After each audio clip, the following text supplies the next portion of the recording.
পটুয়াখালীর কলাপাড়া উপজেলার টিয়াখালী ইউনিয়নের জনসাধারণের দুর্ভোগ লাঘবে নিজ অর্থায়নে সড়কের ভাঙা অংশ সংস্কার করে দিয়েছেন সমাজসেবক ও খেপুপাড়া সরকারি এমবি কলেজের সাবেক জিএস মোস্তাফিজুর রহমান।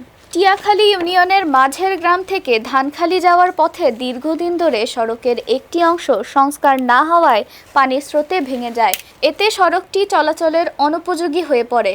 ফলে স্থানীয় বাসিন্দাদের পাশাপাশি বাজারের ক্রেতা বিক্রেতা পথচারী ও যানবাহন চলাচলে চরম ভোগান্তি পোহাতে হচ্ছিল। তথ্যটি মোস্তাফিজুর রহমানের নজরে এলে তিনি এলাকার মানুষের দুর্ভোগের কথা বিবেচনা করে দ্রুত উদ্যোগ নেন। পরে নিজস্ব অর্থায়নে বেকু দিয়ে মাটি ফেলে সড়কের ভাঙা অংশ সংস্কার করেন।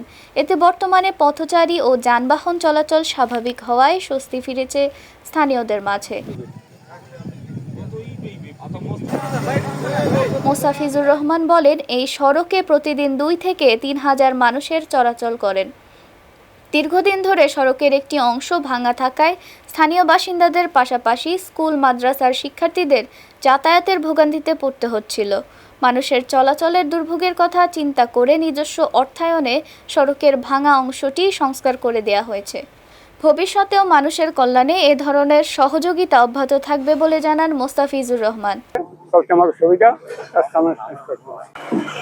এই রাস্তাটা ভাঙ্গার গতি যে আমাদের চলাচলের খুবই কষ্ট হয়েছে। বিগত প্রায় 30 মিনিট ধরে এই রাস্তাটি ভাঙ্গা।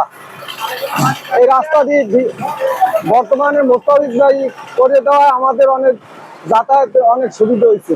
এই রাস্তাটি দিয়ে পার্শ্ববর্তী ইউনিয়ন ধানখালী, চম্পাপুর, আরপিসি এর তাপবিদ্যুতের প্রায় কয়েক হাজার লোক এই রাস্তা দিয়ে কলাপাড়ার সাথে যোগাযোগ করে এবং এই এলাকার অনেক স্কুল কলেজের ছাত্রছাত্রী এই রাস্তা দিয়ে চলাফেরা করে। আমি এলাকার মানুষের এবং এই দুর্যোগের কথা চিন্তা করে দুর্ভোগের কথা আমি নিজে অর্থায়ন দিয়ে আমি এই রাস্তাটি সংস্কার করে দিয়েছি।